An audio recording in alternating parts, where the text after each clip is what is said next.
Người ta bảo, làm bảo vệ là tránh được 30 năm vòng vèo. Tôi vừa tốt nghiệp, chọn ngay con đường ổn định này. Này, bảo vệ mới lại đây một chút. Dù sao hôm nay cũng là ngày đầu tiên, phải để lại ấn tượng tốt với đội trưởng chứ. Cuốn sổ nhỏ này là gì vậy? Thôi được, cậu về tròi gác đi. Nhớ kỹ những gì trong cuốn sổ này. Nhất định phải nhớ. Không thì lão hội trưởng sẽ trêu cậu đấy. Tôi chẳng để tâm mấy lời đó. Về tròi bảo vệ, rảnh rỗi tôi mở sổ ra xem. Quy tắc bảo vệ số 1, ban ngày có thể tin đội trưởng vô điều kiện, làm đúng mọi nhiệm vụ ông ta giao. 2. Sau 9 giờ tối, đừng mở cửa cho bất kỳ ai, kể cả chính mình. 3. Khi gặp nguy hiểm, hãy trốn trong chòi gác, nơi đó tuyệt đối an toàn.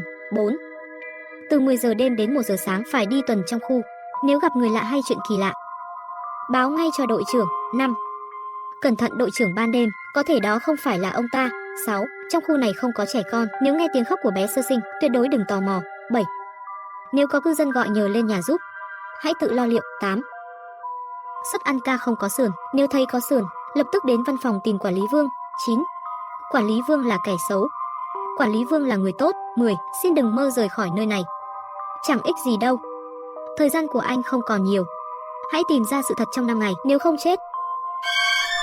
Chuyện này có gì đó sai sai. Tôi bắt đầu thấy bất an, lẽ nào những quy tắc ấy là thật? Đội trưởng không hề đùa sao? Khi tôi đang căng người suy nghĩ, kính chòi gác vang lên tiếng gõ. Tôi ngẩng đầu nhìn ra, trước chòi gác là một thanh niên đội mũ lưỡi chai. Cậu ta chỉ về phía cổng khu, ra hiệu muốn tôi mở cửa. Cảm ơn chú ạ. Chú ơi, nhà cháu bị nghẹt cống rồi, chú qua xem giúp được không? Nếu có cư dân gọi nhờ lên nhà giúp, hãy tự xử lý. Thêm chuyện chẳng bằng bớt chuyện, từ chối chắc chẳng sao đâu. Đi giúp đi. Tiếng đội trưởng vang lên. Ban ngày có thể tin đội trưởng vô điều kiện và làm đúng mọi điều ông ta nói. Tôi không do dự nữa, đi theo cậu ta về nhà. Trên đường tôi biết cậu ấy tên là Vương Khang. Hai người vừa đi vừa nói chuyện rất bình thường. Chẳng bao lâu tôi theo cậu ta lên căn hộ tầng 10, rồi cùng bước vào nhà vệ sinh. Cái này hay tắc lắm, chú xem giúp cháu với, làm ơn.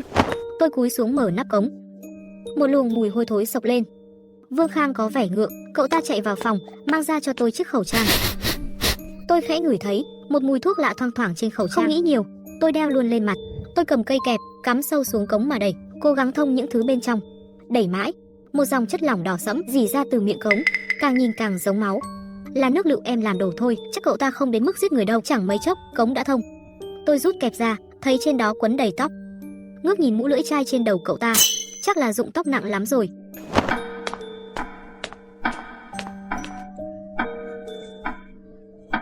Trong khu này không có trẻ con, nếu nghe tiếng trẻ khóc, tuyệt đối đừng lại gần. Chú ơi, chú có nghe thấy tiếng gì lạ không? Đúng lúc đó, Vương Khang quay lại, lao về phía tôi. Chú ơi, sao chú chạy vậy? Tôi còn chưa trả tiền mà. Tôi không cần tiền, cậu mau về đi. Thật quái lạ, trong phòng Vương Khang sao lại có tiếng trẻ con khóc? Chẳng mấy chốc tôi về lại chốt bảo vệ, ngồi xuống, mở điện thoại lướt video, chỉ muốn quên cái cảm giác rờn rợn kia. Cơm ca đêm tới rồi, ăn đi, còn nóng đấy. Cơm hộp trông cũng ngon phết. Có cơm trắng, đùi gà, ít rau xanh. Tôi ăn gần hết phần rau, rồi dồn cơm sang bên. Bên dưới là một khúc sườn, trên đó vẫn còn dính máu. Rõ ràng là thịt sống, khiếp quá, sao không ăn hết đi? Tôi cứng họng, không dám đáp. Trong đầu vụt hiện lên điều số 8, cơm ca không bao giờ có sườn, nếu thấy sườn, phải lập tức đến văn phòng quản lý. Nghĩ đến đó, tôi lao ra khỏi chốt bảo vệ, chạy thẳng về tòa nhà quản lý. Quản lý Vương ơi, gọi mãi không ai đáp lại. Tôi do dự, rồi mở cửa bước vào. Vừa vào, thấy trên bàn có tờ giấy, dòng chữ lớn, quy tắc dành cho quản lý. Tôi vừa định cầm lên đọc, thì ngoài cửa vang lên tiếng chân dồn dập. Quản lý Vương, tôi thấy sườn trong cơm ca. Cậu không đụng vào gì trong phòng chứ? Không, tôi mới vào thôi. Hơn nữa, không phải đồ của tôi chẳng bao giờ động vào. Ăn đi, ăn nó rồi sẽ ổn thôi. Quản lý Vương là kẻ xấu, quản lý Vương là người tốt. Nếu người trước mặt là kẻ xấu, thì viên thuốc này tôi tuyệt đối không thể nuốt. Nhưng làm sao biết được hắn tốt hay xấu đây? Nuốt viên thuốc này đi, không thì đêm nay cậu chết chắc. Tôi cầm viên thuốc, giả vờ đưa lên miệng, giả bộ nuốt xuống. Há miệng ra, để tôi xem. Tôi nghe lời, làm theo. Quản lý Vương thấy miệng tôi trống trơn, không còn viên thuốc, ông ta mới gật đầu hài lòng. Được rồi, đi đi.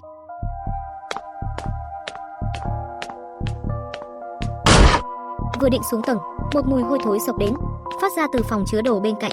Tôi định mở cửa xem thử, bỗng quản lý Vương bước ra. Ánh mắt ông ta dán chặt vào tôi, Tôi lạnh sống lưng, vội vàng bước nhanh về cầu thang, về tới chốt bảo vệ. Tôi lấy ra viên thuốc đỏ trong tay, trong lòng rối bời. Sao quy tắc 9 lại kỳ quái đến vậy? Nửa đầu nói quản lý Vương là kẻ xấu, nửa sau lại bảo ông ta là người tốt. Chẳng lẽ có hai người tên quản lý Vương? Không thể nào, theo tôi biết, tòa nhà quản lý chỉ có một người thôi. Nhưng nếu thực sự có hai, tôi biết nhận ra ai là tốt, ai là xấu bằng cách làm sao mà biết được?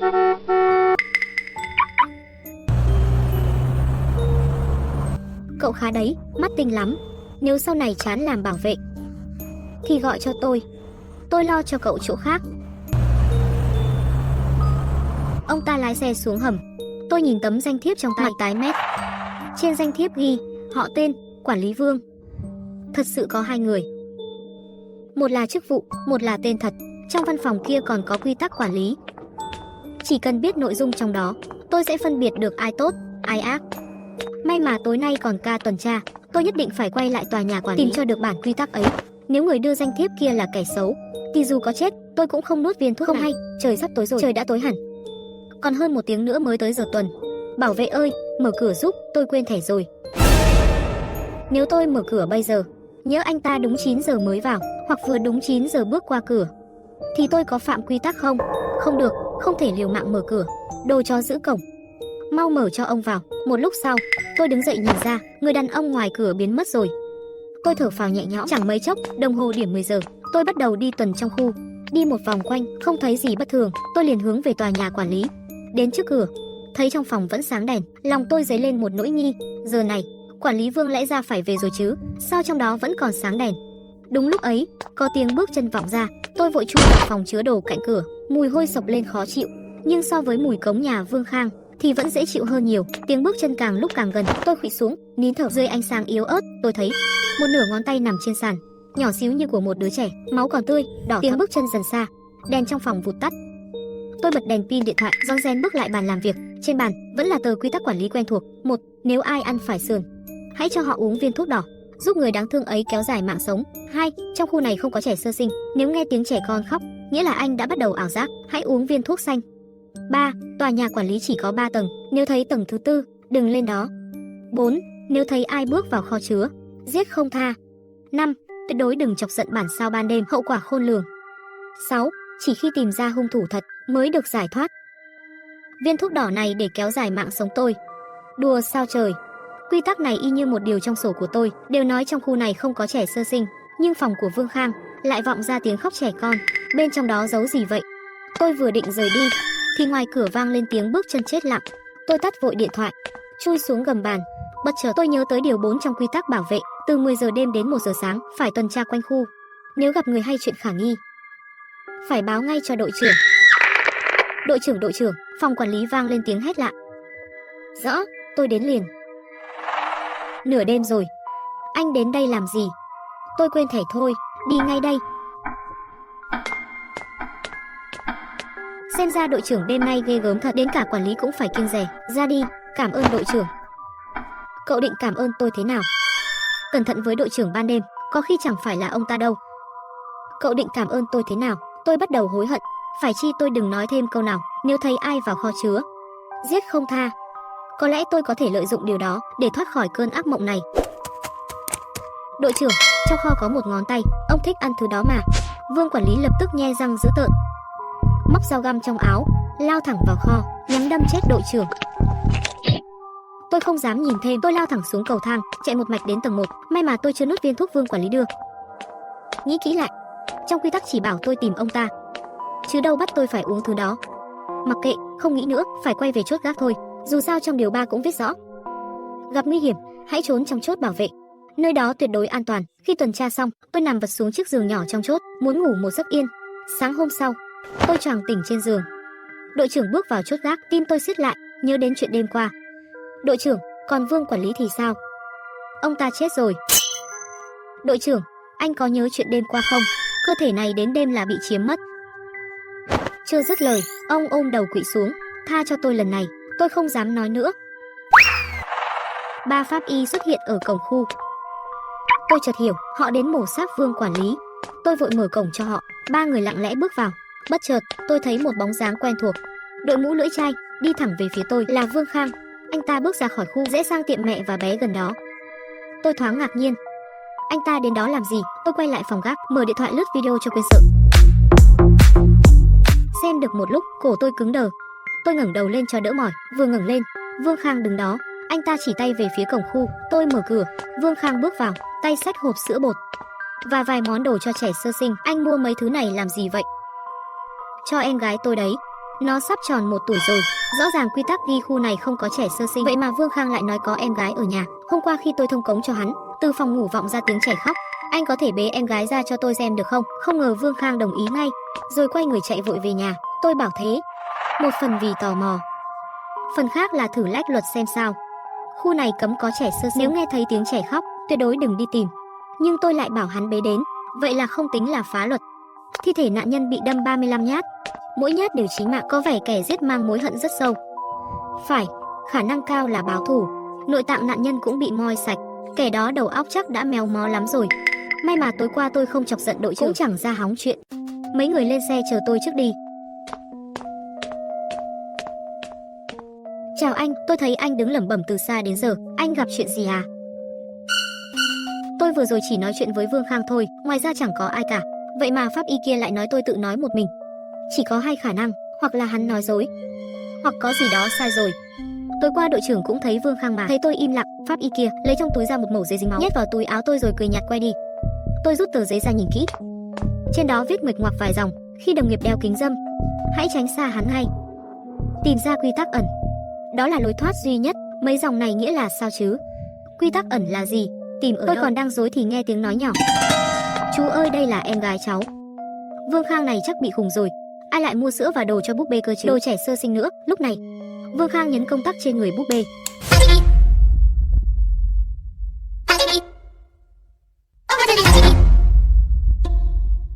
Tôi cảm thấy hơi sợ, vội vã chạy trở lại trong căn hộ. Thời gian trôi nhanh thật. Đến trưa, đội trưởng xách 2 túi bước vào phòng bảo vệ. Cơm trưa tới rồi. Ăn đi. Tôi chưa vội ăn ngay.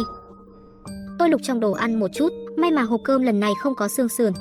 Tôi mới yên tâm. Ăn no xong, tôi thấy trên bàn vẫn còn một hộp cơm nữa. Đội trưởng, anh không ăn à? Lát nữa sẽ có nhân viên mới vào làm. Đây là chuẩn bị cho người đó, sau này 2 người trực cùng nhau. Chẳng bao lâu, một người đàn ông bằng tuổi tôi đến cổng. Tên anh ta là Viên Tiểu Phong. Từ nay 2 người là đồng nghiệp rồi. Rồi đội trưởng đưa ra một cuốn sổ nhỏ, đặt vào tay Viên Tiểu Phong. Anh phải ghi nhớ từng điều trong này, không thì chết. Đội trưởng này chắc bị điên thật rồi. Đội trưởng nói đúng đó, cậu thử mở ra xem. Thật sao, Thất Nhi? Cậu tôi không để ý. Viên Tiểu Phong mở hộp cơm trên bàn, bắt đầu ăn một lúc. Trong hộp cơm xuất hiện một miếng xương sườn sống. Đúng là ai không để ý mà làm ra chết vậy. Thật, tôi sắp bị lừa rồi. Tôi vừa định khuyên anh ta tìm Vương Khang thì bỗng nhớ ra, tối qua Vương Khang đã bị đội trưởng xử lý rồi. Tôi ngẩng đầu nhìn, chính là chiếc xe hôm qua. Tôi vội nâng cần điều khiển lên. Nếu tối qua Vương Khang ở văn phòng lúc đó đói, thì người vừa nãy cũng tên Vương Khang, chắc chính là người tốt trong quy tắc. Xem ra anh ta đáng tin cậy thật. Càng nghĩ càng thấy hợp lý. Tôi định nghỉ ngơi một chút, lúc này tôi thấy Viên Tiểu Phong lấy ra một chiếc kính râm từ túi rồi đeo vào. Không ngờ anh ta còn biết tạo vẻ ngầu nữa chứ. Tôi nhớ đến nội dung trên mảnh giấy: khi đồng nghiệp đeo kính râm, hãy chắc chắn tránh xa anh ta. Viên Tiểu Phong quay sang nhìn tôi, rồi chậm rãi đi về phía tôi. Lúc này đội trưởng cũng tiến tới, đưa tôi một chiếc khăn lau. Cậu đi tòa nhà quản lý một chuyến, giúp tôi lau dọn thiết bị phòng cháy ở tầng 4. Chiều nay cơ quan liên quan sẽ tới kiểm tra. Tôi gật đầu, bước về phía tòa nhà quản lý. Nếu không có quy tắc này, tôi chả thèm tới lau dọn cho anh. Cuối cùng cũng lên tới tầng 4. Tôi nhanh chóng trèo lên, chuẩn bị hoàn thành nhiệm vụ đội trưởng giao. Bước ra bước cuối cùng, cả người tôi rùng mình. Trong đầu lập tức nhớ tới điều 3 quy tắc quản lý. Tòa nhà quản lý chỉ có 3 tầng. Nếu nhìn thấy tầng 4, xin đừng leo lên. Tôi muốn quay lại đường cũ, nhưng khi quay người, đường đi lúc nãy đã biến mất. Nhưng xung quanh vẫn thấy vài thiết bị phòng cháy và đã phủ đầy bụi. Ít nhất nửa năm chưa được lau dọn rồi. Nửa tiếng sau, tôi lau sạch sẽ các thiết bị phòng cháy, thở phào nhẹ nhõm. Giờ nhiệm vụ đội trưởng giao đã xong, chắc giờ có thể ra ngoài rồi. Tôi đến cầu thang, quả nhiên lối ra xuất hiện không lâu sau đó. Tôi chạy nhỏ tới bảo vệ. Sao thế? Có chuyện gì xảy ra? Đội trưởng, nhiệm vụ anh giao tôi đã hoàn thành. Tôi đi kiểm tra một lượt. Đội trưởng rời khỏi bảo vệ. Tôi nhìn sang Viên Tiểu Phong bên cạnh. Lúc này anh ta đã tháo kính râm. Tôi yên tâm rồi, ngồi bên cạnh anh ta, đêm xuống. Người tên Vương đến gần. Ông ta vẫy tay: cẩn thận đồng nghiệp của cậu. Chỉ khi y đeo kính râm, mới đáng tin. Lời ông ta trái hẳn mảnh giấy pháp y. Tin ai bây giờ? Quản lý ở tòa kia là hung ác, nay ông ta đã chết, chỉ còn lại ông này.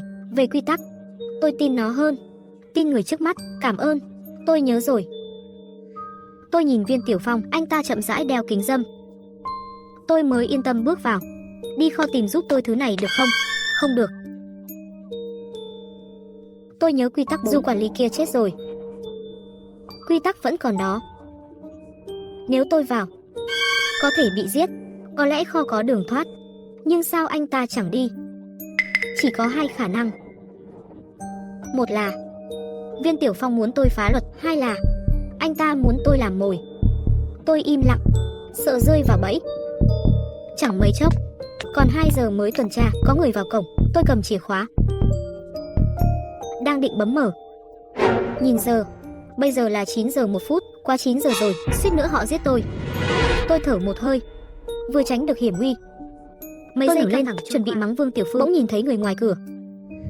Ngoài cửa, hóa ra là chính tôi. Sao lại có hai tôi? Lúc này tôi mới thật sự hiểu. Điều lệ bảo vệ, điều 2, sau 9 giờ tối, đừng mở cửa cho bất kỳ ai, kể cả chính mình. Vương Tiểu Phương tháo kính râm, hơi bối rối hỏi, sao nhìn tôi như vậy?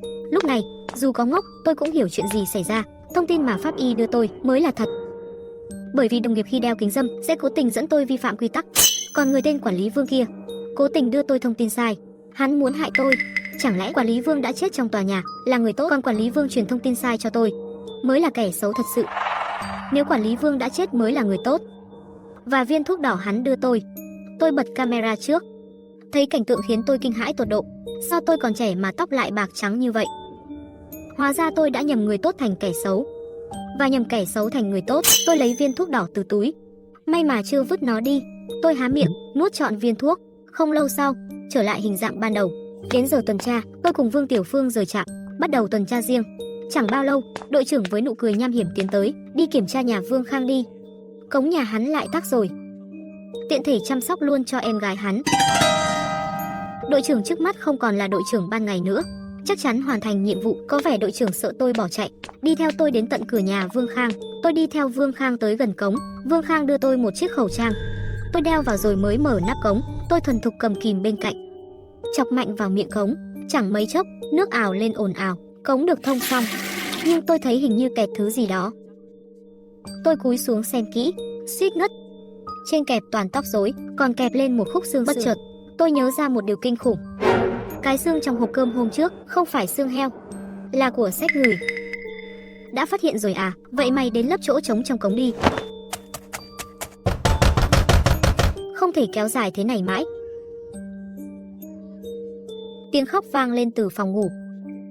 Thân thể và tinh thần đều sụp đổ. Tôi ngất lịm.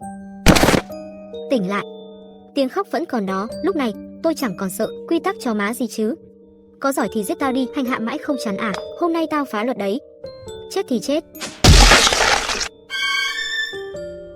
Đột nhiên, một tờ giấy rơi ra từ con búp bê. Tôi nhặt lên, run rẩy đọc: luật ẩn. Trong 10 phút, phải nói ai là hung thủ. Có 3 cơ hội. Đoán đúng, thoát khỏi nơi này. Sai thì bị xé xác.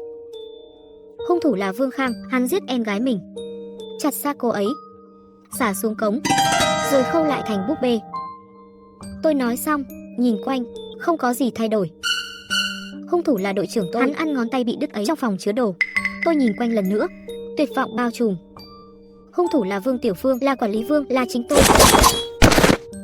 Tỉnh, dậy, đi. Tôi nghe thấy tiếng gọi, rồi mở mắt. Tay chân bị còng chặt. Đội trưởng Vương Khang bước tới, cùng 2 quản lý Vương đứng trước mặt tôi. Mày hối hận không? Nghe câu đó, hàng loạt hình ảnh dội vào đầu tôi.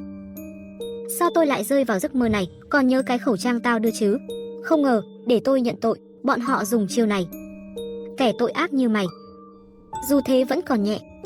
Bằng chứng rõ ràng rồi, dù mày cãi thế nào cũng vô ích. Tôi bật ngồi dậy. Trước mặt là văn phòng trống rỗng. Tôi sững người. Tôi là ai? Đây là đâu? Phim hay, anh em nhớ like, share và subscribe ủng hộ Hồ Các Kinh Dị nhé. Chào anh em.